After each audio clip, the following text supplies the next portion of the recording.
तनया तद्धाम वृन्दावनम् रम्या क्वाचिदुपासनो व्रजवधू वर्गेण या कल्पितः श्रीमद्भागवतं प्रमाणममलं प्रेम पुमार्थो महान् श्रीचैतन्यमदमिदं तत्रादरो ना परः।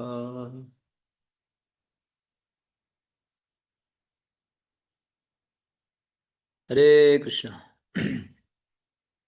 तो आप सभी वैष्णव भक्तों का हार्दिक स्वागत है इस प्रति दिवस सत्संग कार्यक्रम में। आप सभी लोग समय निकाल के समय पे उपस्थित हुए हैं, धन्यवाद और स्वागत उपस्थित होने के लिए। तो और आपका पुनः स्वागत राधा कुंड श्याम कुंड गिरी गोवर्धन से है, जो ब्रह्मांड में सर्वोत्तम स्थान है, सर्वोच्च स्थान है। इवन ऐसे बताया गया, वैकुंठ से भी ऊंचा बताया गया है। ऐसे स्थान से आपका स्वागत है। तो मैं बार बार बोलता रहता हूँ, हमारे पास तो यहाँ आने के लिए, रहने के लिए मेरे पास तो कुछ भी योग्यता नहीं है, 1% भी नहीं है ना। ये तो केवल ही केवल गुरुजनों के, वैष्णवों के, भक्तों के, श्रील प्रभुपाद जी के असीम कृपा से हम यहाँ के रह पाते। एक एक रात भी पास करना ये कोई छोटी मोटी बात नहीं है यहाँ। तो हम जैसे, जो मुझ जैसे जिनका बस कोई गुण नहीं है, क्षमता नहीं, तो कैसे बात कर पाएंगे, है ना। अपनी क्षमता अपने गुण से तो हो ही नहीं सकता है, लेकिन ये भक्तों की कृपा से, भक्तों की प्रार्थना से, गुरुजनों की कृपा आशीर्वाद से हम ऐसे रमणीय धाम सब, वास्तव में आप यहाँ आएंगे तो आपको यहाँ प्रवेश करते अलग से अनुभव मतलब महसूस होगा, केवल यहाँ प्रवेश करते। ऐसे तो रूप को सबने नहीं लिखा ना, ये वैकुंठ से भी ऊंचा है बोल के, सबसे उत्तम, ऐसे तो नहीं लिखे होंगे ना फालतू में। नहीं, वास्तव में ये स्थान बहुत ही विशेष है, भजन के लिए अनुकूल है। विशेष मतलब जिनको भजन में रुचि नहीं, यहाँ रह नहीं पाएंगे। वही व्यक्ति रह पाएंगे जिनको जो है भक्ति में रुचि है ना। जिनकी जो भक्ति में असीम रुचि है वही रह पाएंगे, नहीं तो यहाँ रह नहीं पाएंगे। उनको आप पैसा दे के भी रख नहीं पाओगे, गायब हो जाएंगे ना। उनको तो बाहर की दुनिया ही अच्छा लगेगा, लेकिन जिनको भक्ति में रुचि है, सेवा में, साधना में, जप में, अध्ययन में, परिक्रमा में, वही रह पाए। तो वास्तव में बहुत ही विशेष स्थान है। तो पिछले कितने दिन से हो रहा है पता नहीं। मैं मंडे को आया, Monday night, day Tuesday, Wednesday, Thursday, Thursday 4 nights तो हो गया, 4 रात्रि तो हो गई, जहाँ बीत गई है ये न तेन प्रकार न। तो ऐसे अवसर मिलते रहे। और भी कार्तिक मास में कई सारे वैष्णव परिक्रमा करते हैं, जहाँ पे डेली हम लोग सुबह उनके साथ परिक्रमा करते हैं। कितना अच्छा है ना। सुबह सुबह उठ के, है ना, स्नान करके फिर पूरे शरीर को कहाँ लगाते हैं, भगवान की परिक्रमा में, गिरिराज जी की परिक्रमा में, भक्तों के साथ। हाँ, इससे अच्छा है ही नहीं, इससे विशेष स्थान है ही नहीं। फिर भी लोग इधर उधर छोड़, इधर उधर जाना चाहते हैं, दूर कधीच दूर काही जाना, हरवत नाही बघ. कहाँ जाना चाहते हैं, दूर देश, दूर देश। पता नहीं दूर, ठीक है, किसी की मजबूरी है, कोई रिश्तेदार रहता है तो जाना पड़ता है, कोई घर वाले रहते तो जाना पड़ता है, अलग बात है ना। तो अलग बात है, लेकिन वास्तव में हम, हमारे यहाँ पे, हमारे भारत में सब कुछ है, सब कुछ, सब कुछ, सब कुछ। हम्म, इसीलिए स्पेशली वृंदावन धाम, गोवर्धन धाम, ऐसे हमें, हमारे विचार होना चाहिए धीरे धीरे हम लोग इधर की ओर सेटल होना चाहिए, ना कि हम और स्थान की ओर, है ना। आपको जहाँ गुरु आदेश देते हैं उसको तो हम उल्लंघन नहीं कर सकते हैं। गुरु के आदेश को तो, मतलब मैं तो ऐसे सोचता हूँ, है ना। गुरु के आदेश को तो हम तो उल्लंघन नहीं, लेकिन गुरु की अनुमति से आना जाना करो धीरे धीरे, है ना। फिर धीरे धीरे अनुमति मिले तो, और जब एक दिन आप रिटायर हो जाएंगे, आप ज़्यादा ट्रैवलिंग नहीं कर पाओगे, ज़्यादा मूवमेंट नहीं कर पाएंगे, तो फिर उस समय तो कर ही सकते हैं, है ना। उस समय तो इसीलिए हालांकि हमें दूर देश जाने के बजाय इधर सेटल होना चाहिए, इधर, इधर, ये ध्यान रखना चाहिए। दूर देश के बजाय इधर। ठीक है, अभी तुरंत नहीं हो सकता है, लेकिन कुछ समय ले लो, है ना, 2 साल, 3 साल, 4 साल, जितना भी लगता है ना, ज्यादा भी नहीं। क्योंकि ऐसे नहीं कि आज का कल सेटल हो जाएगा। और इधर सेटल होना अपनी इच्छा से नहीं होती है, ये भगवान की कृपा से होती है। भगवान, कई सालों का कितने सारे पैसा है पता है, बहुत सारे पैसा है, लेकिन कहाँ आ पाते हैं, नहीं आ पाते हैं। कहाँ जहाँ सेटल हो, नहीं, यहाँ तो, यहाँ पैसा की बात है नहीं, यहाँ कितना हमारी तीव्र इच्छा है यहाँ रहने की, भाई भक्ति करने की कितनी इच्छा है, फिर भगवान पैसा भी ना हो सब अरेंज कर देंगे। है ना। मैं एक वृंदावन में जानता हूँ, दो डिवोटी है ना। हाँ, दो डिवोटी हैं, दो भक्त हैं, मैं नाम नहीं बताऊंगा, और दोनों मेल फीमेल है वो भी नहीं बताऊंगा, है ना। तो दो डिवोटी हैं, तो उनके पास इतना धनराशि नहीं है। तो उनको बहुत वृंदावन में रहने की इच्छा थी। ओके। तो ये लगभग अभी वो लगभग 15 15 साल से वहाँ रह रहे, 10 15 साल वृंदावन में रह रहे अभी। तो बहुत इच्छा थी, लेकिन इतना वृंदावन में कहाँ होगा, कृष्ण बलराम मंदिर के पास तो बहुत महंगा है ना। एक फ्लैट आपको 1 करोड़ का मिलेगा, कैसे लिया जाए, बेचारे उनके पास तो पैसा नहीं है। तो बहुत इच्छा थी वृंदावन धाम में रह के कृष्ण बलराम मंदिर में सेवा करे, माला बनाए, ये बनाए। तो उनकी बहुत तीव्र इच्छा थी। और दूसरी साइड से एक भक्त जो है, उन्होंने जो है बिल्कुल मंदिर के सामने, हाँ, बहुत बड़ा अपार्टमेंट लिया था, है ना, सोसाइटी में फ्लैट लिया। और वो दूर में रहते, आ नहीं पाते, है ना। वो आ नहीं पाते हैं, 2 साल में एक बार आ गया, 10 15 दिन के बाद चले जाते हैं। लेकिन उनको उन्होंने खरीद लिया, लेकिन उनको ना ऐसे नहीं छोड़ा था, कोई भक्त रह ले वहाँ, कोई भक्त। तो उनको अच्छे भक्त इस भरे, वो फ्री में दे देंगे, रह लो आप, बस घर को देख रेख करो, रह लो। तो ये जो दो भक्त रहना चाहते थे उनको मिल गए, है ना। तो अभी जो है पिछले 15 साल से बोले ये रह भी रहे, प्लस उनको मंथली पैसा भी भेज देते हैं। मंथली पैसा भी। आप समझ रहे हो कि आप लोगों को ना बिजली का थोड़ा मेंटेनेंस का ये खर्च आप लोगों को है ना, जितना पैसा देखो, देखो, खरीदा उन्होंने, और रह रहे ये लोग आराम से बिंदास होकर पिछले 15 साल से रह रहे हैं, पिछले 15 साल से, और बिल्कुल कृष्ण बलराम मंदिर के सामने। हाँ, तो इसीलिए, और वो धन जिन्होंने खरीदा वो तो 2 साल में एक बार आते, 10 दिन के चले जाते, वो रह नहीं पाते, अब अस्त व्यस्त है अपने काम में। भविष्य में हो सकता है, लेकिन ये लोग तो 15 साल से रह ही रहे। तो इसीलिए मैं तो ऐसे कई सारे लोगों को देखा हूँ, धन होने से नहीं होता है ना, या धन नहीं होने से नहीं होगा, ऐसी बात नहीं है। जिनकी तीव्र इच्छा है वो रह पाए। मैं हर एक परिस्थिति में रह लूंगा, कोई बात नहीं, है ना। तो वो व्यक्ति रह लेगा, भगवान फिर व्यवस्था कर लेंगे। हम्म। इसीलिए इच्छा रखिए, और ऑफ कोर्स अपने आप नहीं करना है, गुरुजनों की अनुमति के हिसाब से। अगर अनुमति नहीं तो आना जाना करो, 4 6 महीने में एक बार आओ, रहो, अभी आना जाना करो, क्योंकि हमारे लिए तो गुरुजनों का आदेश प्रायोरिटी होनी चाहिए, है ना। फिर धीरे धीरे धीरे धीरे फिर आप जैसे जैसे आप करते जाएंगे तो देख सकते हैं, परिस्थिति देख के भी धीरे धीरे बढ़ाया जा सकता है ना, या ऐसे। लेकिन अंततः तो ऑफकोर्स हमारे इस्कॉन मंदिर भी धाम से अभिन्न है, ये भी ध्यान रखना है। हमारे जो इस्कॉन मंदिर है वो भी क्या है, धाम से अभिन्न है। हाँ, क्योंकि वहाँ भी धाम का ही, धाम में जो एक्टिविटीज होता है वही होता है ना। इस्कॉन मंदिर भी धाम से अभिन्न है। हाँ, फिर भी हम लोग बीच बीच तो आ ही सकते हैं सेवा साधना के लिए। ठीक है, तो आप सभी का राधा कुंड से गोवर्धन से स्वागत है। एटलीस्ट आज तो कर ही सकता हूँ, कल पता नहीं मैं हूँ नहीं हूँ। At least for today, at least for today. Hmm. ठीक है, आगे बढ़े। आज विशेष तिथि है ना, गोपाष्टमी महामहोत्सव की जय।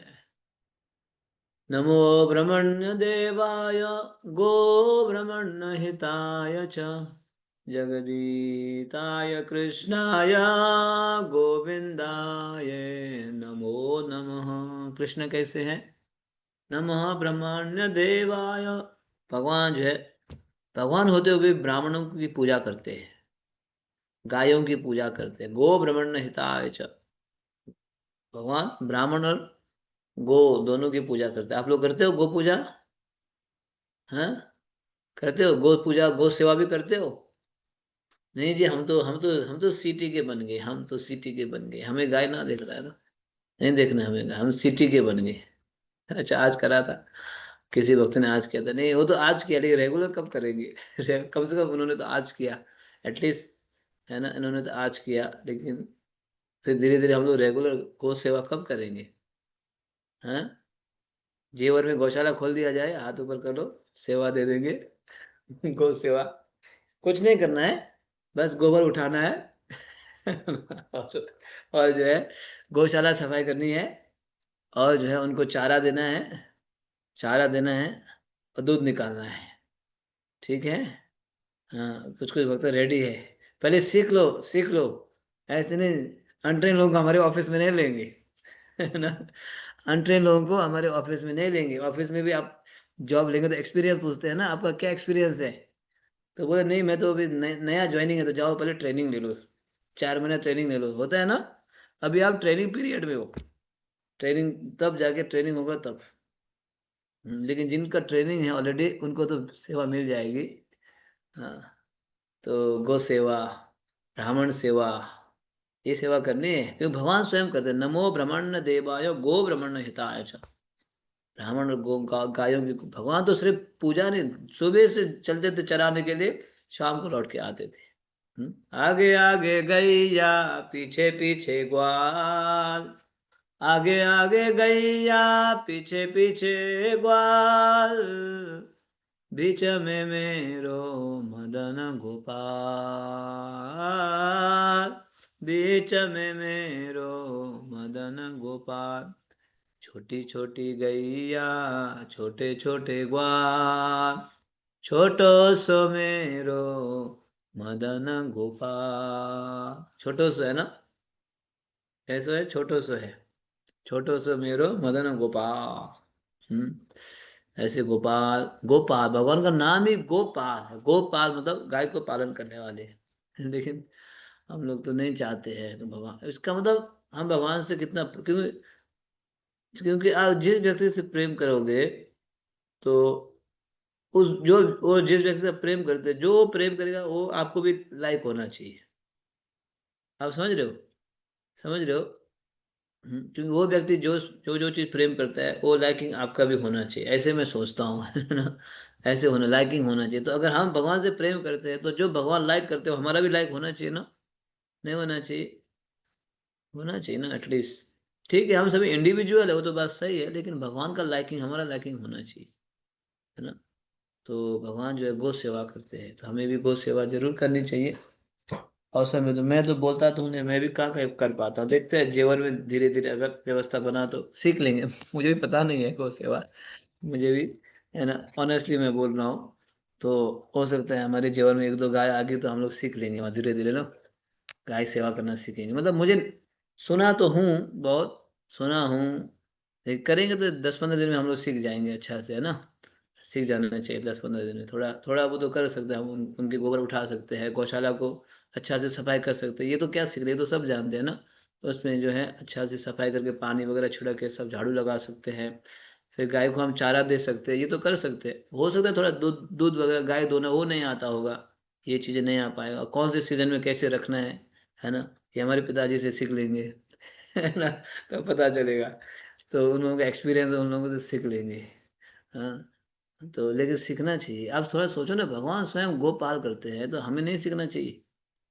और आप गौ सेवा करेंगे ना, आपको बहुत ही संतुष्टि मिलेगी, सच में, बहुत ही आपको ना संतुष्टि मिलेगी। गौ सेवा करना, और अपने जो बगीचा में फूल लगाना भगवान के लिए, अलग अलग प्रकार की सब्जी लगाना, किन के लिए, भगवान के लिए, आपको सच में बहुत आनंद आएगा अंदर से।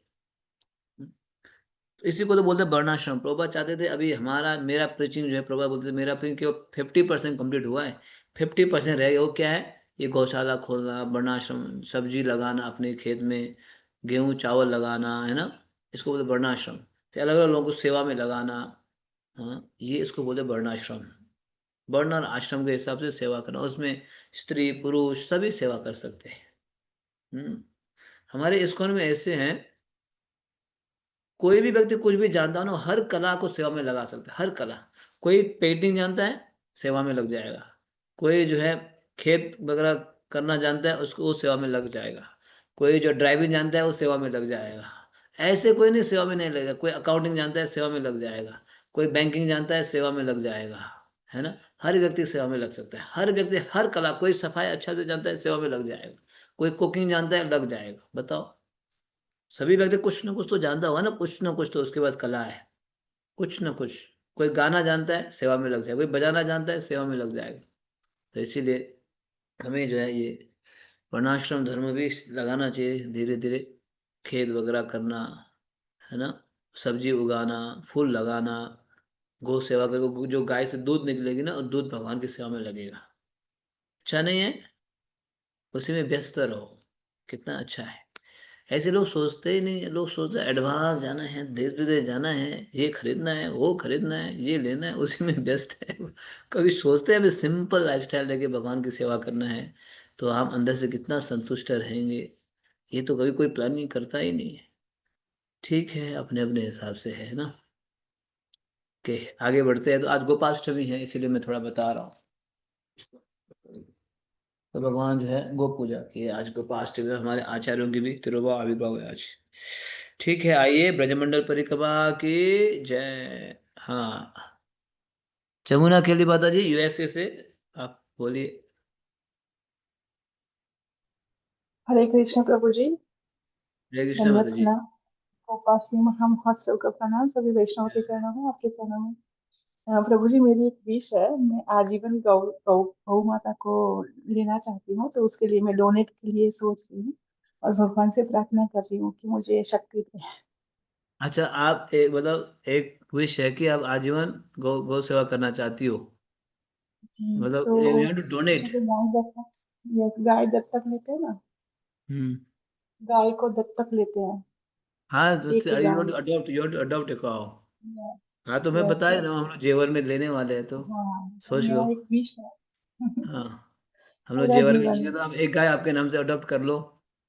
यस धीरे यस धीरे यस। हम, है ना, अभी नहीं, जब भी आपकी इच्छा होगी, जब आप करना मैं चाहते हैं, सभी वैष्णव का आशीर्वाद चाहती हूँ कि मुझे शक्ति दे और मेरा ये ड्रीम पूरा हो जाए।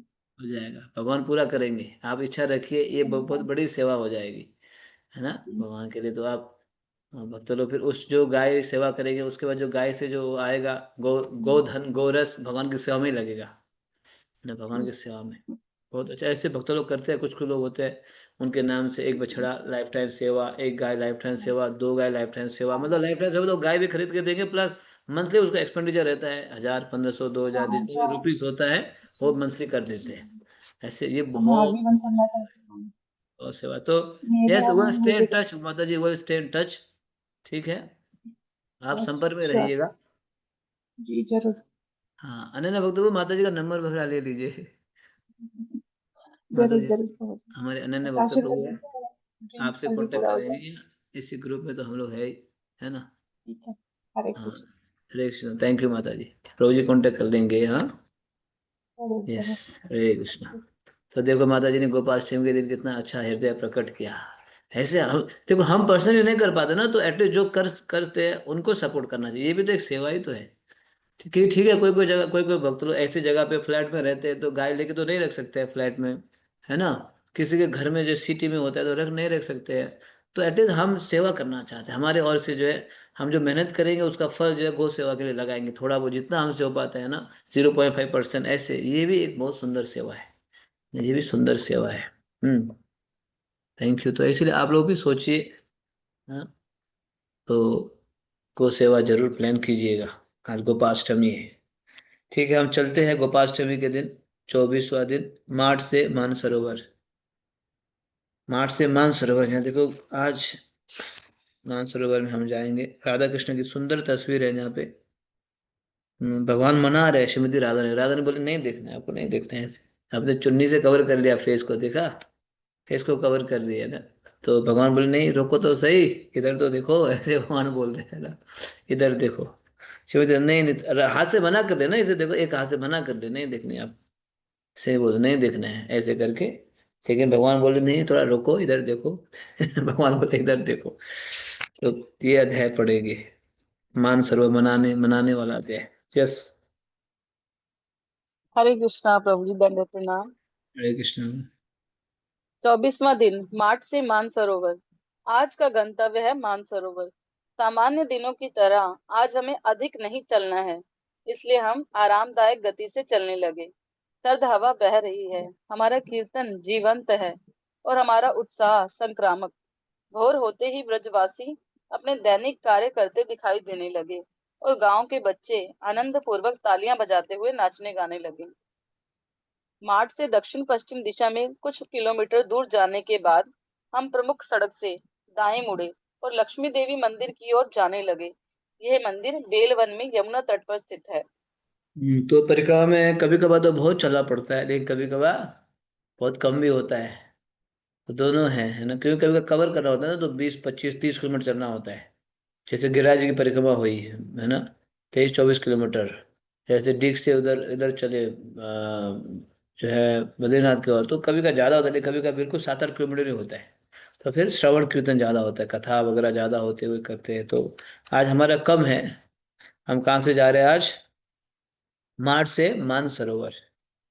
मार्च से मानसरोवर हम प्रस्थान करेंगे। तो धीरे धीरे भोर होने लगा, सूर्य उदित हो रहा है। बच्चे जो है ब्रजवासी बच्चे राधे राधे बोल रहे हैं, सबको विदा भी कर रहे हैं राधे राधे बोल के।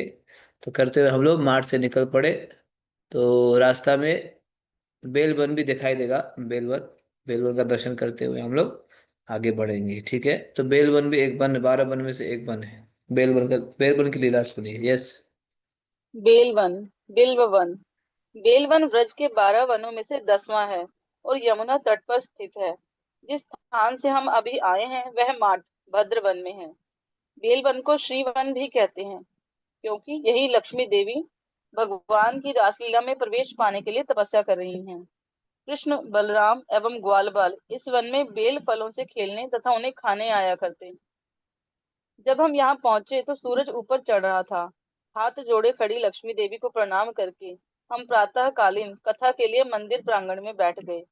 आज के अतिथि वक्ता हैं गौर कृष्ण प्रभु। वे राधा गोविंद स्वामी के शिष्य एवं भागवत विद्वान तथा पटु वक्ता रहे। वे हिंदी में कथा कहते और हम उसका अंग्रेजी, बंगाली एवं रूसी में अनुवाद करते। आश्चर्य तो यह है कि तपस्या करने के बाद भी लक्ष्मी देवी की इच्छा अपूर्ण रही। चैतन्य चरितामृत के मध्य लीला में इस विषय पर एक रोचक चर्चा का वर्णन आता है। श्री चैतन्य महाप्रभु की दक्षिण भारत यात्रा के दौरान चातुर्मास पड़ा और उन्होंने वे 4 महीने श्री रंगम में श्री वेंकट भट्ट के घर बिताए। उस समय उन दोनों के बीच मैत्री का ऐसा मधुर संबंध बना कि कई बार वे एक दूसरे के साथ हंसी विनोद किया करते। तो इतना चर्चा कर लेते हैं थोड़ा। तो आप सुन रहे हो, बेलवन जो है वृंदावन के 12 वनों में से कौन सा है? 10वां वन, 10वां। तो ऑलमोस्ट हम धीरे धीरे सब कवर कर रहे हैं, बस एक दो वन ही रह गया है ना। 10वां वन में हम लोग पहुंच गए, बेलवन। और यहाँ जो है दो लीलाएं मुख्य रूप से। लक्ष्मी देवी तपस्या कर रही है, तो लक्ष्मी देवी आज भी तपस्या कर रही है। क्यों कर रही है आप सुनेंगे अभी। आज भी बेलवन में लक्ष्मी देवी तपस्या कर रही है, तब से कर रही है। और दूसरी लीला क्या है यहाँ? कृष्ण बलराम यहाँ पे ग्वाल बाल अपने ग्वाल बाल के साथ बेल फलों से खेलते थे यहाँ पे। खाते थे और खेलते भी थे ना। हम्म खाने आया करते थे, खेलने के लिए आया करते थे, इसलिए बेल वन। दूसरा नाम है बिल्वा वन। तो देखा यहाँ लक्ष्मी जी का तस्वीर है। तो अलग अलग साल अलग अलग स्पीकर आते हैं। तो इस साल जो है गौर कृष्ण प्रभु महाराज बन गए थे, सन्यासी, लेकिन उन्होंने अनफॉर्चुनेटली सन्यास बनने के 1 1.5 साल बाद शरीर भी छोड़ दिए थे। तो बहुत ही बड़े विद्वान थे, बहुत ही बड़े कथाकार थे। बहुत बहुत इस का बहुत बड़ा लॉस हुआ महाराज जब चले गए थे। तो बहुत फ्रेंडली थे। हम लोग को बोलते थे हम सन्यास ले लेंगे ना, पूरा डंडा हिला देंगे ऐसे बोलते थे, है ना। ऐसे बोला करते थे। हाँ, बहुत मतलब कथा जब बोलते थे तो बिल्कुल फ्लो में, जैसे पानी बहती है ना, ऐसे ही भागवतम ऐसे बोलते थे। आप भागवतम उनका रिकॉर्डिंग सुनिएगा कभी, गौर कृष्ण महाराज जी का। तो उनकी कथा है आज। और ये फिर यहाँ पे विशेष रूप से ये जो बेलवन की कथा, चैतन्य महाप्रभु जब दक्षिण भारत में थे तो 4 महीना कहाँ रुके थे? वेंकट भट्ट के घर पे, जो गोपाल भट्ट गोस्वामी के पिताजी हैं। तो ये संवाद हुई थी महाप्रभु और वेंकट भट्ट, क्योंकि वेंकट भट्ट लक्ष्मी जी के भक्त थे। वेंकट भट्ट लक्ष्मी जी, गोपाल भट्ट के पिताजी वेंकट भट्ट लक्ष्मी नारायण। श्री वेंकटाय ऐसे सुने हो? नमो नमः। हम लोग पुणे में ये प्ले किया है, वेंकटाय लक्ष्मी नारायण। जो श्री रंगम में ना, रंगनाथ है, रंगनाथ जी। तो वेंकट भट्ट लक्ष्मी नारायण के भक्त थे। अब महाप्रभु इनको बात छड़ेंगे, देख लेना कैसे बात छड़ेंगे, ध्यान से सुनो। महाप्रभु जो है इनको किस प्रकार से बोलेंगे। पूछेंगे आप लक्ष्मी जी की पूजा करते हो, लेकिन आपकी लक्ष्मी तो आज भी तपस्या कर रही है, क्यों रासलीला में प्रवेश नहीं कर पाई है? ऐसे प्रश्न करेंगे। सुनो, पढ़ो। वेंकट भट्ट निष्ठावान श्री वैष्णव थे और भक्ति भाव से लक्ष्मी नारायण की आराधना किया करते। ये जानते हुए एक दिन महाप्रभु ने विनोद में उनसे पूछा कि भगवान नारायण की पत्नी लक्ष्मी देवी संपूर्ण जगत में परम पतिव्रता मानी जाती हैं। फिर क्यों वह बैकुंठ का ऐश्वर्य त्याग कर गाय चराने वाले भगवान श्री कृष्ण का संग करना चाहती हैं? श्री चैतन्य महाप्रभु ने कालिया नाग की पत्नियों द्वारा श्रीमद् भागवतम में कहा गया एक श्लोक उद्धृत किया। तस्यानुभावोऽस्य न देव विद्महे तवाङ्घ्रिग्रणे घ्रणेनुस्पाशाधिकार यद्वाञ्छया श्रीललनाचरत्तपो विहाय कामानुसुचिरं धृतव्रता। हे भगवान, हम नहीं जानती कि कालिया नाग को किस प्रकार आपके चरण कमलों की रज स्पर्श होने का सौभाग्य प्राप्त हुआ है। इसे प्राप्त करने के लिए श्री लक्ष्मी देवी ने अपनी अन्य समस्त इच्छाएं त्याग कर कठिन व्रत लिए और चिरकाल तक तपस्या की। वेंकट भट्ट ने उत्तर दिया कि लक्ष्मी जी जानती हैं कि भगवान विष्णु की अपेक्षा भगवान कृष्ण की लीलाएं अधिक मधुर एवं रोमांचकारी हैं, और चूंकि भगवान कृष्ण एवं भगवान नारायण अभिन्न हैं, इसलिए कृष्ण के प्रति उनका आकर्षण उनके पातिव्रत्य का भंग नहीं करता। इतना चर्चा कर लेते हैं। आप सुन रहे हो, चैतन्य महाप्रभु वेंकट भक्त के बीच में वार्तालाप हो रहा है। तो महाप्रभु बोल रहे हैं आपकी आपकी जो है आपकी आरांगिनी आराध्य जो है श्री लक्ष्मी जी तो ऐश्वर्य से भरी है। लक्ष्मी देवी संपूर्ण जगत में परम प्रतिभा है, मानी जाती है। फिर भी क्यों वैकुंठ का ऐश्वर्य त्याग कर ये जो हमारा ग्वाला है ना, ग्वाला हमारा ग्वाला है ना, ग्वाला ग्वाला के संग क्यों चाहती है, ग्वाला के पास रासलीला में क्यों प्रवेश करना चाहती है, गाय चराने वाले भगवान श्री कृष्ण का संग करना चाहती है क्यों? चैतन्य में ऐसे प्रश्न करते हैं। ये तो बहुत ही लक्ष्मी, मतलब आप सोचिए, लक्ष्मी ऐश्वर्य में रहती है, प्रतिव्रता है ना, उनके पास इतने सारे ऐश्वर्य, लेकिन ये तो हमारे तो ग्वाला है, गाय चराता है, जंगल में रहता है, कोई इसका ठिकाना ही नहीं है ना। ऐसे जिसके ठिकाना उसके साथ क्यों है मतलब संग करना चाहती है, क्या कारण है? ऐसे प्रश्न किया गया। हम्म। उधर देखो, कालिया नाग की पत्नी ने क्या क्या तपस्या की थी।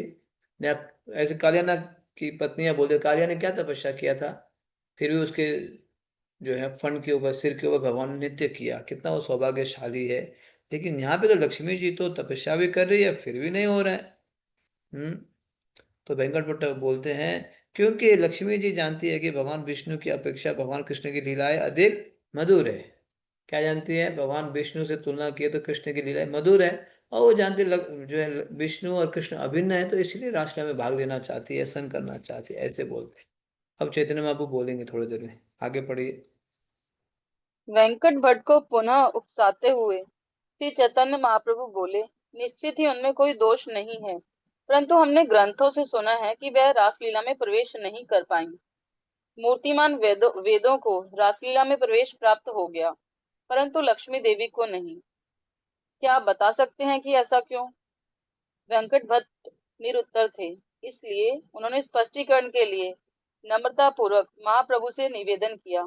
महाप्रभु ने कहा, भगवान श्री कृष्ण के चरण कमलों को केवल ब्रजवासियों के चरण चिन्हों का अनुगमन करके प्राप्त किया जा सकता है। ब्रजवासियों की भक्ति कृष्ण को सर्वाधिक प्रिय है, क्योंकि ब्रजवासी श्री कृष्ण को पूर्ण पुरुषोत्तम भगवान नहीं, वरन केवल नंद महाराज का पुत्र मानते हैं। वे कई बार कृष्ण को उखल से बांध देते हैं और कई बार खेल में उनके कंधों पर चढ़ जाते हैं। मूर्तिमान वेदों ने इस पद्धति का पालन किया और ब्रज में गोपी रूप में जन्म लेकर रासलीला में प्रवेश किया। दूसरी ओर लक्ष्मी देवी श्री कृष्ण के साथ रासलीला तो करना चाहती थी, परंतु साथ ही वे अपने लक्ष्मी पद को भी बनाए रखना चाहती थी। उन्होंने ब्रज गोपियों के चरण चिन्हों का अनुगमन नहीं किया। वस्तुतः शिला व्यास देव स्वयं घोषणा करते हैं कि गोपियों के अतिरिक्त अन्य किसी देह में रासलीला में प्रवेश नहीं किया जा सकता। इसलिए प्रिय वेंकट लक्ष्मी देवी असफल रही। तत्पश्चात महाप्रभु ने भगवान श्री कृष्ण तथा उनकी आराधना की सर्वोच्चता स्थापित की। तब वेंकट भट्ट को प्रसन्न करने के लिए अंत में उन्होंने कहा कि जिस प्रकार भगवान कृष्ण तथा भगवान नारायण अभिन्न हैं, उसी प्रकार लक्ष्मी देवी तथा गोपियों में भी कोई भेद नहीं है। इस प्रकार लक्ष्मी देवी गोपियों के माध्यम से श्री कृष्ण का संग करती हैं। यह सुनकर वेंकट भट्ट की मिथ्या धारणाएं दूर हुई और उन्होंने महाप्रभु के चरण कमलों का पूर्ण आश्रय स्वीकार किया। इतना चर्चा कर लेते हैं।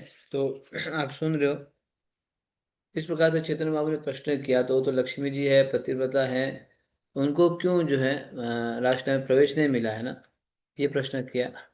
तो फिर उन्होंने बताया, जो मैंने अभी बताया था आपको, वेंकट भट्ट ने, कि वो जानती है कृष्ण और विष्णु में अभिन्न है, कृष्ण लीला मधुर है इसीलिए। तो फिर आगे बात बढ़ाते हैं, महाप्रभु उकसाते हैं वेंकट भट्ट को कि निश्चित ही उनमें कोई दोष नहीं है, परंतु हमने, उन्हें दोष नहीं है तो हमने सुना है कि वो राष्ट्र में प्रवेश नहीं कर पाई। क्यों, क्या कारण है? लक्ष्मी जी राष्ट्र में प्रवेश क्यों क्यों नहीं कर, ये बताओ हे वेंकट भट्ट दी, क्यों प्रवेश नहीं कर पाई? आई तो थी बेलवन में राष्ट्र में प्रवेश करने के लिए, क्यों नहीं कर पाए? तो फिर वेंकट भट्ट अंत बोले, मुझे पता नहीं प्रभु। वो क्या हो गए, निरुत्तर हो गए, उनको पता ही नहीं था, उनको उत्तर ही पता नहीं था। तब महाप्रभु बताते हैं कि सुनो, ये महत्वपूर्ण है। चैतन्य में बताते हैं कि भगवान श्री कृष्ण के चरण कमलों को केवल ब्रजवासियों के चरण चिन्हों का अनुगमन करके प्राप्त किया जा सकता है। हाँ? भगवान श्री कृष्ण के चरण चिन्ह कैसे प्राप्त करेंगे?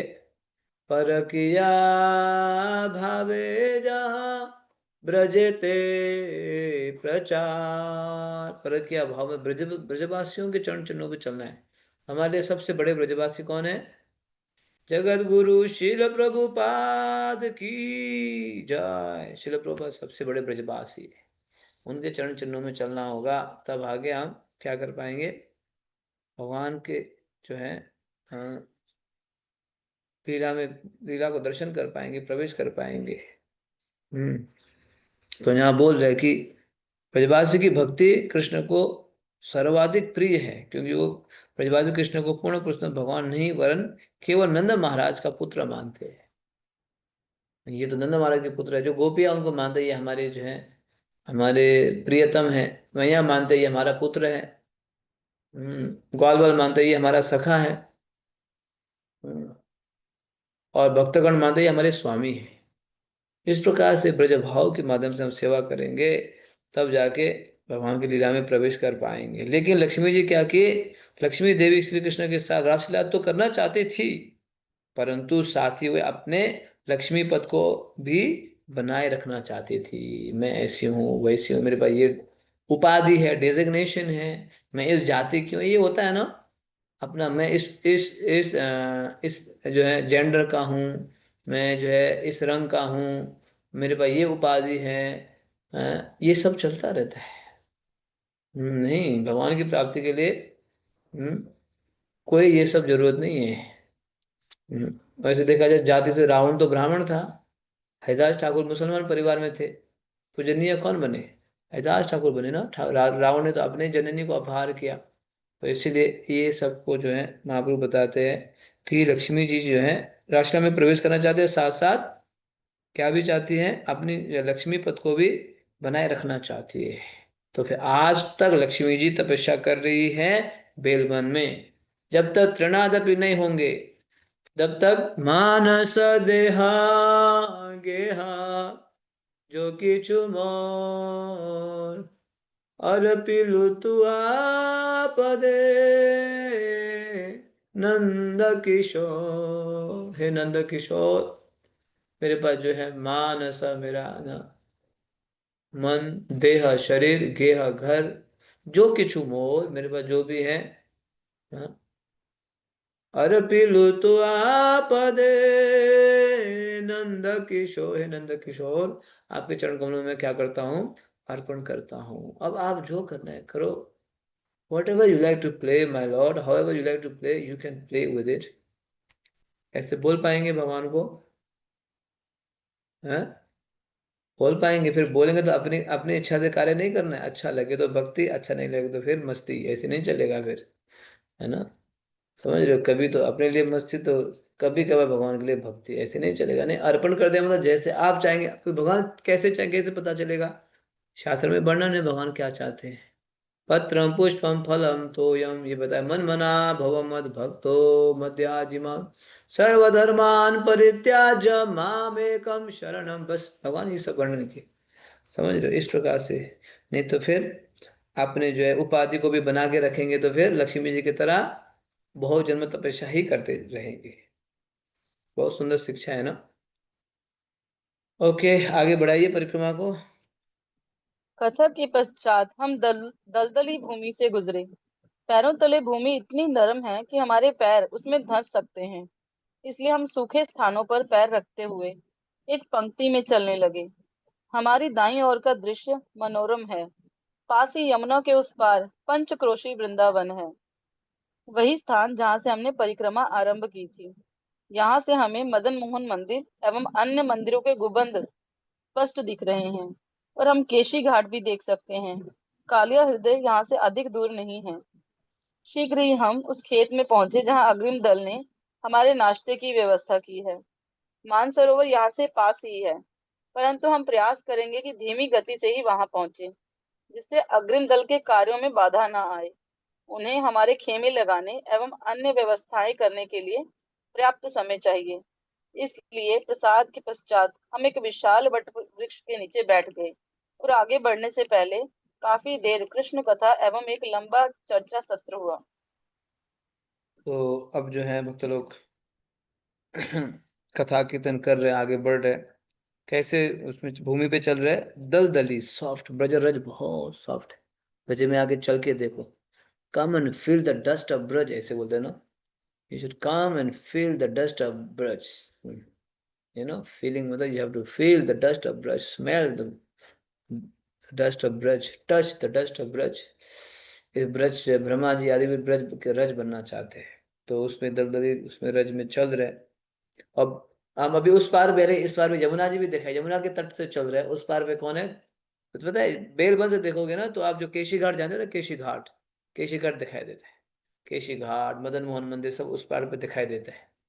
केशी घाट जानते हो ना, यमुना में आते हो तो यमुना जी के जो घाट है एक, परिक्रमा के समय में आते हैं, परिक्रमा करते हुए घाट है जहाँ आरती वगैरह करते हैं, वो केशी घाट है ना। तो उस घाट दिखाई देता है उस पार से, बेलबन से। ये भी दिखाई दे रहे हैं हम लोग। उसमें देखते हुए मदन मोहन मंदिर देखते हुए आगे बढ़ रहे। अब देखो, आज का डेस्टिनेशन शॉर्ट है तो ज्यादा जल्दी भी नहीं पहुंच सकते हैं, क्योंकि जल्दी पहुंचेंगे तो वहाँ अरेंजमेंट भी तो करना चाहिए ना, टेंट वगैरह लगना चाहिए सब। उन दिनों में एक ही सेट टेंट था, अभी तो दो सेट हो गया। अभी इसलिए थोड़ा धीरे से चलना पड़ेगा, पहले पहुंच जाएंगे, सामान नहीं पहुंचा है, टेंट नहीं लगा है, तो फिर हल्लाखोर करने लगेंगे कौन सा रूम है कहाँ है तो ये सब सोचते हुए चलाना पड़ता है परिक्रमा पार्टी को।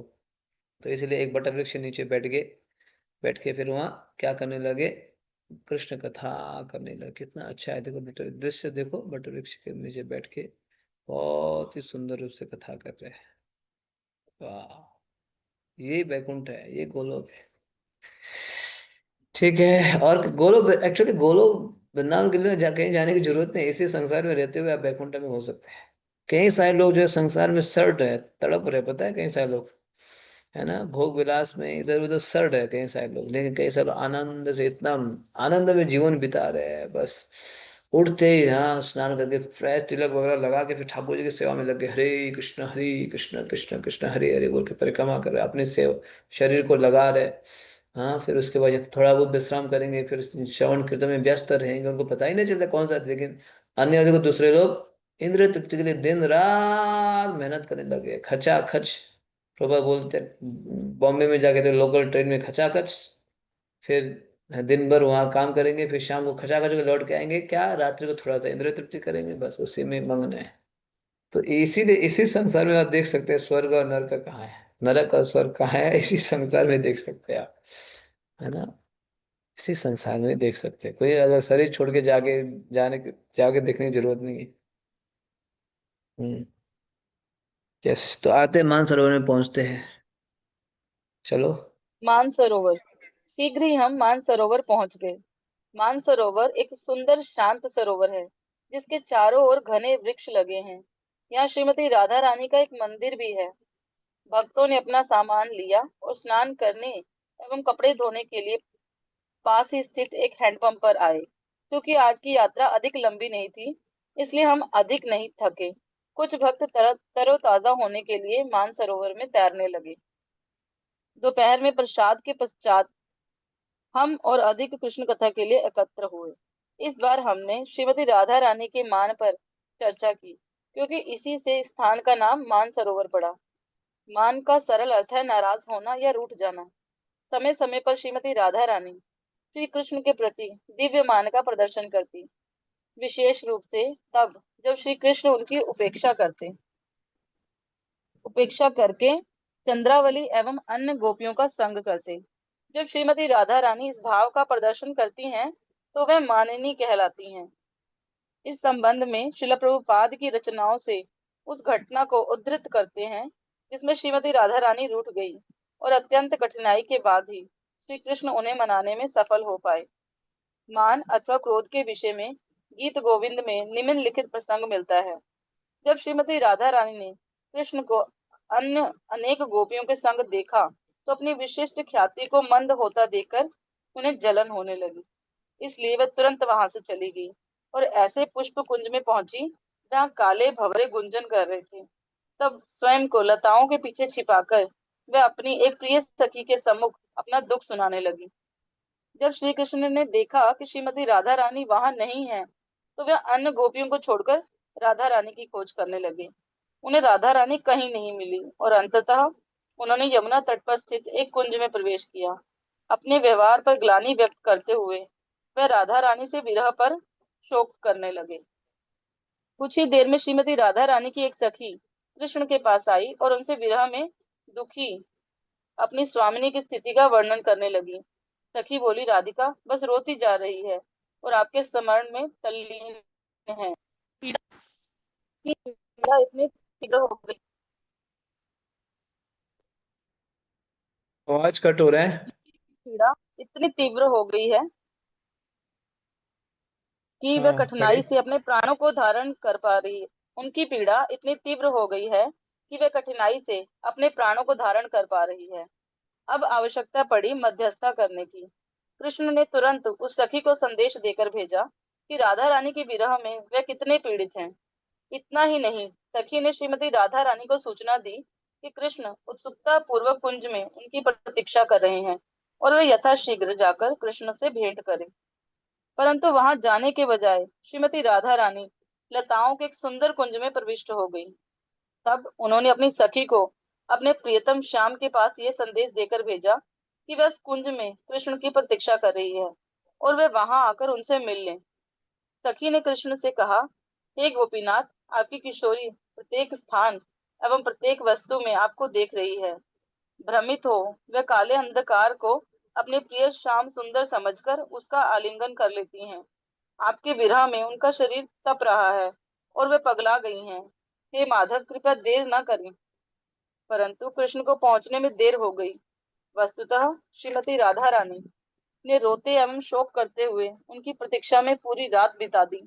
उन्हें संदेह होने लगा कि कदाचित किसी अन्य गोपी के साथ भोग में व्यस्त होने के कारण कृष्ण उनके कुंज में नहीं आए हैं। इस विचार से उनका विप्रलंब भाव प्रज्वलित हो अपनी सीमाएं पार करने लगा। अगले दिन प्रातः श्याम सुंदर कुंज में आए। वे राधा के चरणों पर गिरकर क्षमा याचना करने लगे, परंतु श्रीमती राधा रानी ने उन्हें कठोर वचनों में डांटा और अपने विरोधी के साथ संबंध बनाने का आरोप लगाया।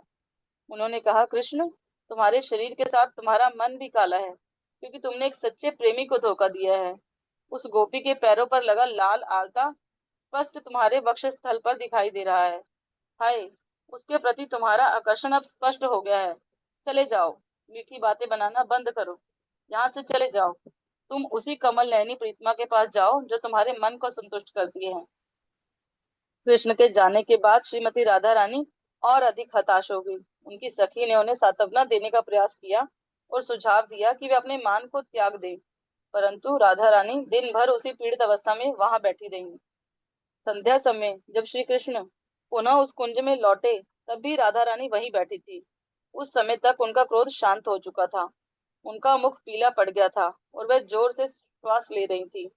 कृष्ण को देख वह लज्जा से भर गई। श्री कृष्ण ने भाव भरी वाणी में उन्हें संबोधित किया और उनके अतुलनीय सौंदर्य की प्रशंसा करते हुए कहा कि वह उनके बिना नहीं रह सकते।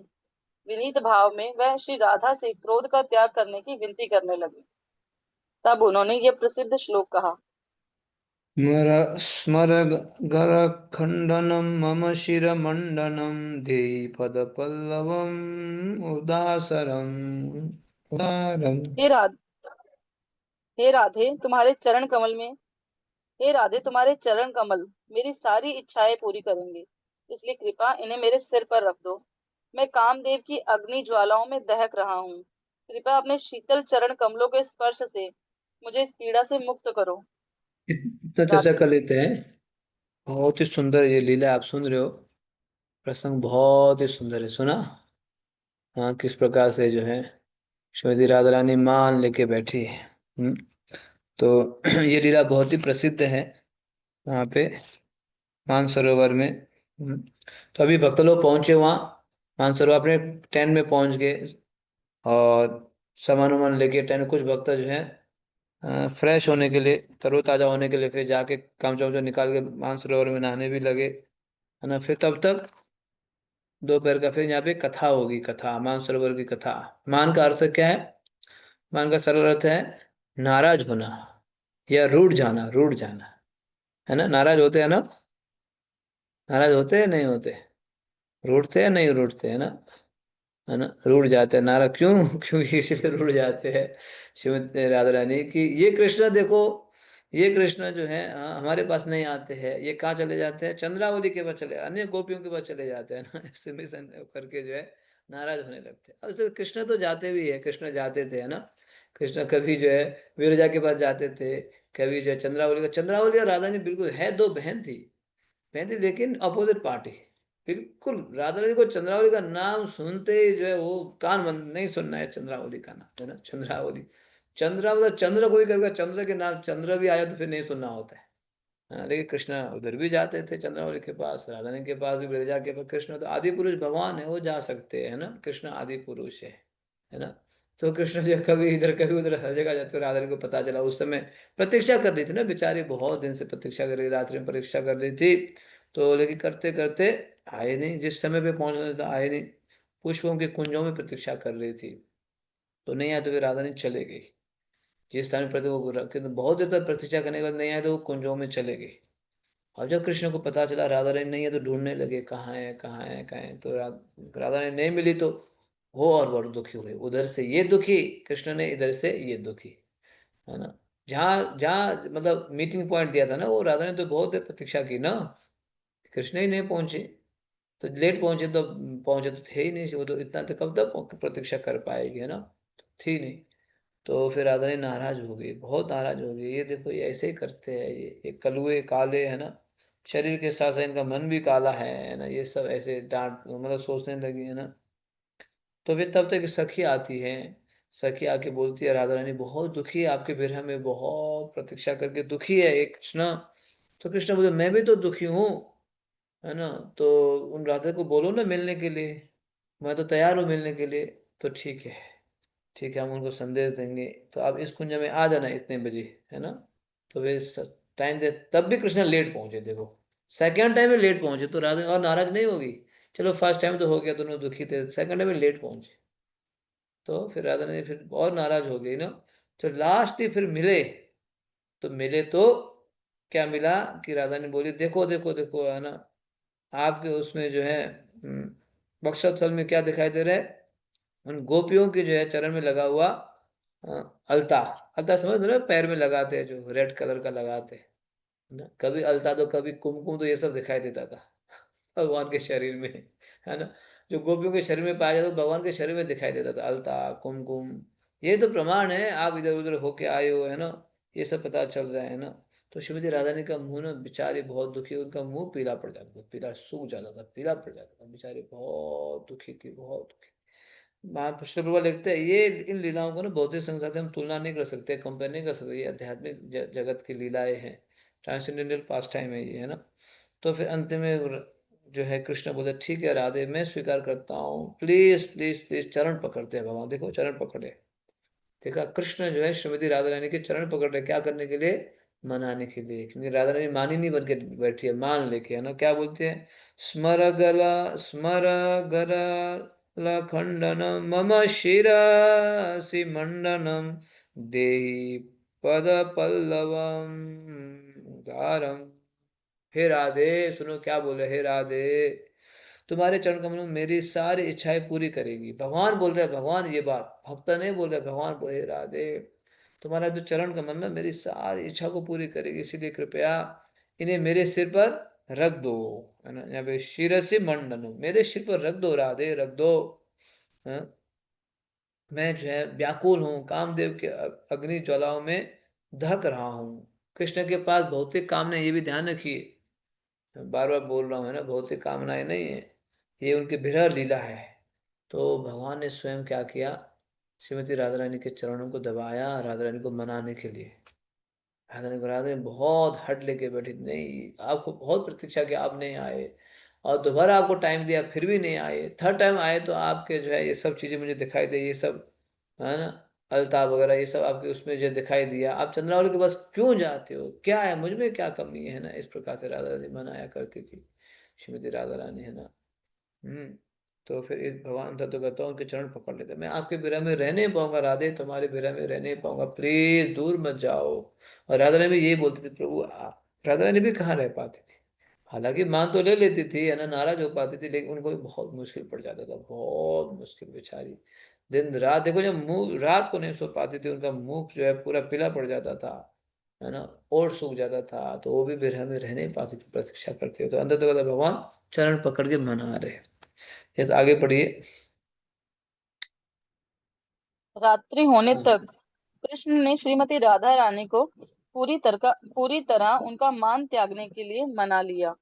तब दिव्य युगल मूर्ति ने आकर्षक परिधान पहने और एक अलग कुंज में मिलने की तैयारी करने लगे।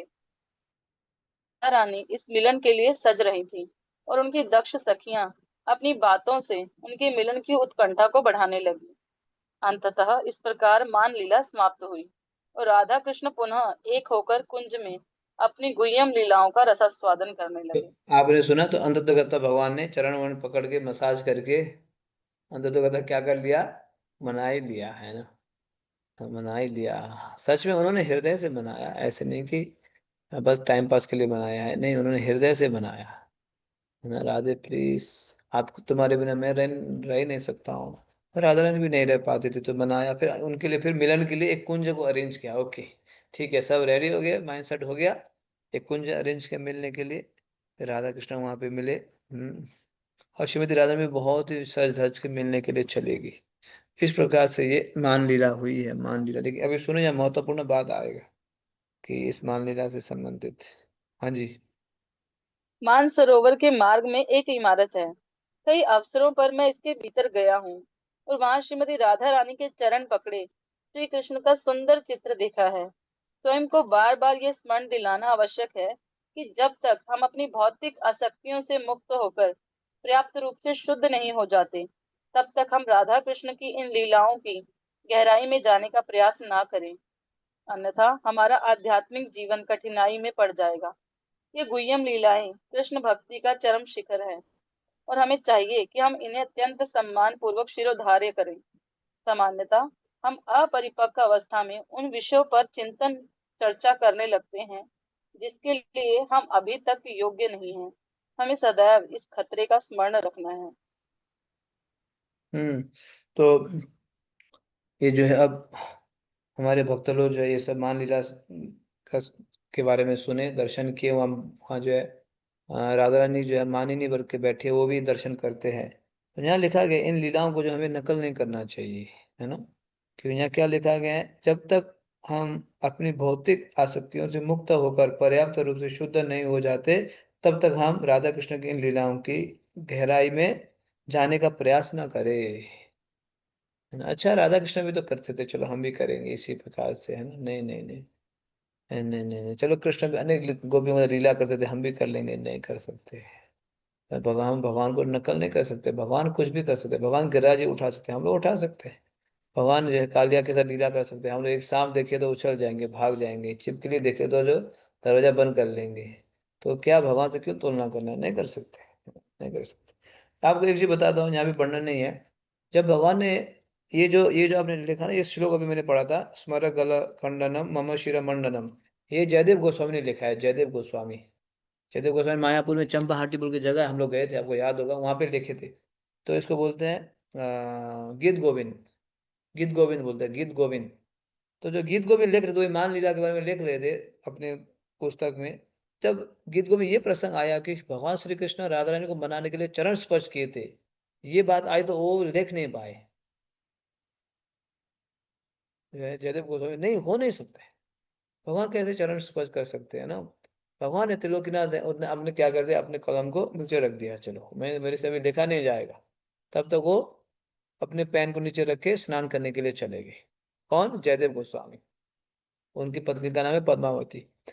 तब स्नान करने के लिए गए, कुछ देर बाद हाँ, एक व्यक्ति जो है मतलब जयदेव कुछ देर बाद 5 मिनट बाद ही दोबारा आए। स्नान करने वाले व्यक्ति इतना जल्दी क्यों आ गया ना। चलो आगे, अंदर अंदर गए, अपने रूम में गए, है ना। अपने रूम में जाके कुछ देर लिखे भी, उन्होंने लिखा, अपने ग्रंथों में कुछ ऐड किया। अब पद्मावती ने उनको बैठा के खिलाया भी, खिलाया पिलाया, उसके बाद चले गए। ये जान के 5 मिनट बाद फिर जयदेव आ गए, बोले मुझे, हाँ मैं स्नान करके आ गया हूँ, भोजन दो। पद्मावती बोलती है, क्या भोजन? हाँ भोजन दो। अभी तो आप आए थे। क्या? अभी आप आए थे ना, आके रूम के अंदर गए थे, आप कुछ लिख भी रहे थे, उसका मैंने आपको भोजन भी कराया, फिर आप बाहर के थे, कुछ रह गया बोल के, वो कौन था फिर? तो जयदेव आश्चर्य से, क्या कोई मेरे वेश में कोई आया था, अंदर जाके लिखा भी था? हाँ आप अंदर जाके लिखे भी थे, ये सब कर रहे थे। तो भगवान जयदेव समझ गए, ये तो भगवान ही है, भगवान है ना, स्वयं भगवान आए है, वो समझ गए जयदेव। तो फिर जयदेव रूम में जाके देखा, तो क्या देखने को मिला? जो लिख नहीं पा रहे थे ना, कि भगवान जो है श्रीमती राधा रानी के चरण स्पर्श करते हैं, उसको लिख के गए। हाँ यस, भगवान चरण स्पर्श करते हैं, ये इसमें ये श्लोक ऐड कर दे, यस मैं स्पर्श करता हूँ श्रीमती राधा रानी को मनाने के लिए। ये भगवान ने स्वयं लिखा है इस बात को। तो जयदेव आश्चर्यचकित हो गए, पद्मावती तुम कितने भाग्यशाली हो, तुमने भगवान का दर्शन किया, भगवान को खिलाया भी, और भगवान ने स्वयं आके लिख के चले गए।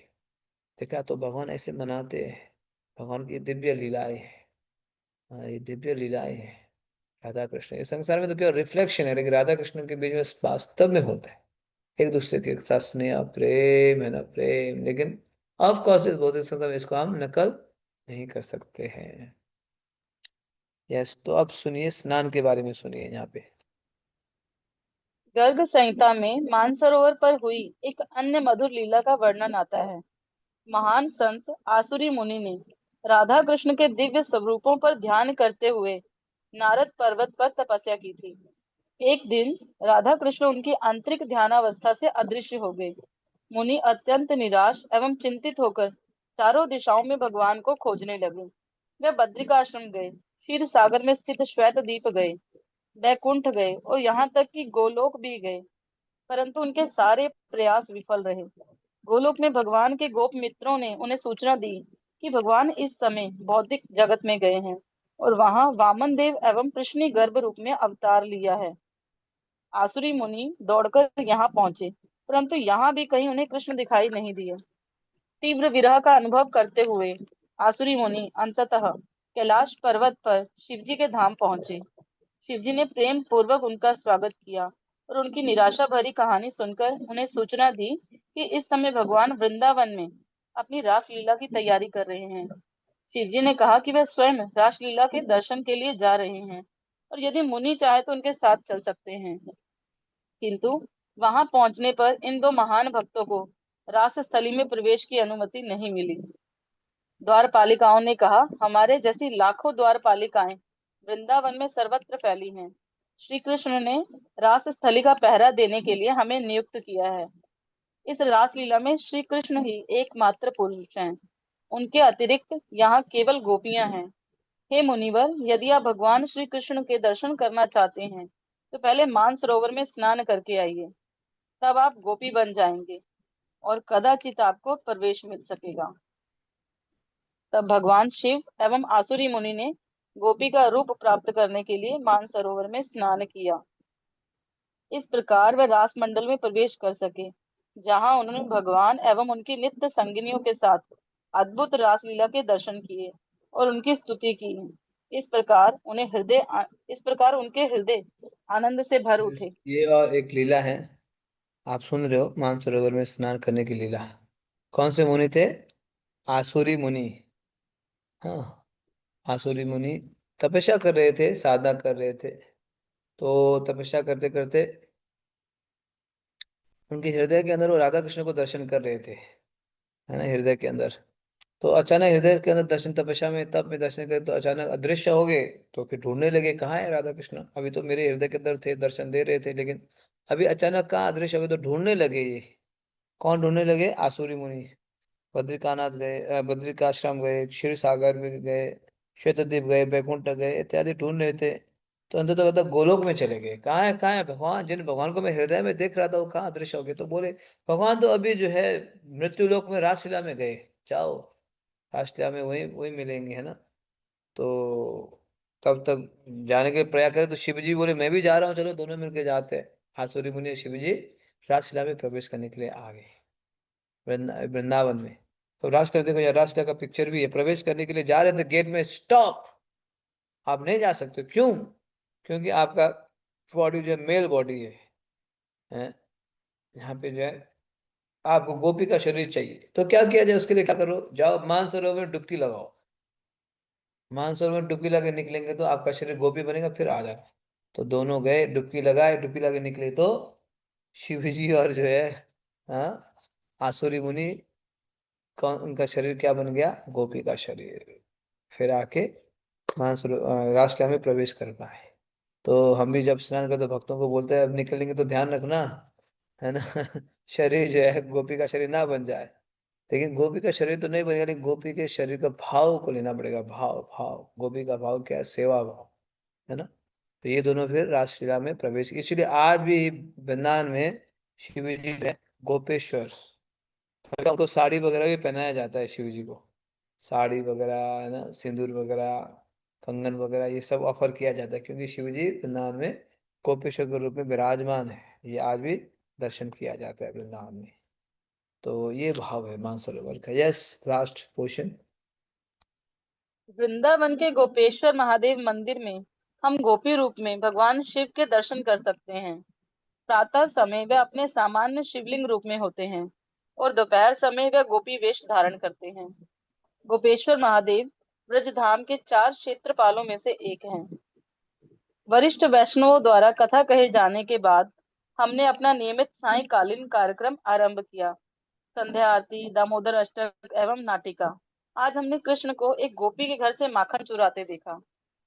ब्रजमंडल परिक्रमा में अब केवल 6 दिन शेष हैं। भक्तगण अपने मन में ये विचार भी लाना पसंद नहीं कर रहे। पश्चिमी देशों के भक्त मुझसे कह रहे हैं कि वे पुनः पाश्चात्य जीवन में प्रवेश नहीं करना चाहते। परंतु यहाँ हमने समझा है कि ब्रज परिक्रमा कोई बाहरी अनुभव नहीं है। यदि हम अपने हृदय को पवित्र बना सकें और श्री श्री राधा कृष्ण के चरण कमलों की भक्ति में एक निष्ठ हो सकें, तो वृंदावन विश्व के किसी भी कोने में हमारे साथ जाएगा। हो सकता है कि कुछ भक्त ब्रज को अपने हृदय में स्थापित करने के अयोग्य समझे, परंतु यदि कोई एक बार ब्रजमंडल परिक्रमा करता है तो श्री कृष्ण के पवित्र धाम की मधुर स्मृतियां उसके जीवन में ऐसी छाप छोड़ेंगी कि वह कभी ब्रज को भुला नहीं पाएगा। हरे कृष्ण। हरे कृष्ण। तो अब देखा परिक्रमा समापन होने के लिए कितना दिन रह गया? 6 दिन। केवल 6 दिन रह गया। तो जैसे मैं कल परसों बता रहा था ना, शुरू शुरू में तो कब खत्म हुआ ऐसे होता है, लेकिन अब जैसे जैसे दिन बीता जाता है, क्यों खत्म हो रहा है, क्यों खत्म हो रहा है ना, ऐसे फीलिंग होगा। इतना जल्दी क्यों खत्म हो रहा है ना, ऐसा इस प्रकार से फीलिंग होता है। अब क्या करें, बेचारे भक्त लोग दुखी होने लगे, धीरे धीरे परिक्रमा खत्म हो रही है। तो फिर स्पेशली जो देश विदेश के भक्त है, विदेश से आए हो तो और दुखी होने लगे, हमें जो अपना देश लौटना है, वहाँ का फिर ये चीजें जो हम देख रहे रोज देखते हैं वही चीजें फिर हमें परेशान करेगा। बेचारे बहुत दुखी हो रहे थे। तो अब अंतिम दिन तो रोते भी हैं चलो, बिल्कुल बेचारे रोक नहीं पाते, क्योंकि 1 महीना साथ में रहे ना, साथ में अलग स्थान में रहे, सुख दुख साथ में सहते हुए, तो बहुत दुखी हो जाते हैं। लेकिन हमारा जी क्या लगता है, यदि हम अपने हृदय को पवित्र बना सके और श्री राधा कृष्ण के चरण चरण कमलों की भक्ति में एक निष्ठ हो सके, तो वृंदावन विश्व के किसी भी कोने में हमारे साथ जाएगा। अगर हम अपने हृदय को पवित्र रखेंगे, सेवा सेवा साधना में लगेंगे, तो वृंदावन हम कहीं पे भी प्रकट कर सकते हैं। तो इस भाव को लेते हुए आज हम लोगों ने मानसरोवर का दर्शन किया और रास्ता में जो है बेलवन का भी दर्शन किया। तो आज हम यहीं पे निवास करेंगे मानसरोवर में, फिर कल हम मानसरोवर से लोहावन की ओर प्रस्थान करेंगे, लोहावन। ठीक है, कल का भी चैप्टर छोटा ही है। हरे कृष्णा हरे कृष्णा कृष्ण कृष्णा हरे हरे, हरे राम राम राम हरे हरे। अब हमारी परिक्रमा धीरे धीरे खत्म हो रही है, लेकिन हम लोग तो कंटिन्यू करेंगे, जैसे आपको बताया था हम लोग कंटिन्यू तो करेंगे, और अन्य पुस्तकें हम पढ़ेंगे सेम टाइम सेम आईडी पे। ठीक है, आप लोग जोड़ सकते हैं। अनन्य वक्तव्य। हाँ, हरे कृष्णा प्रभु जी, दंडवत प्रणाम। प्रभु जी, वो माता जी को मैंने मैसेज किया है, लेकिन नंबर नहीं मिला माता जी का, जो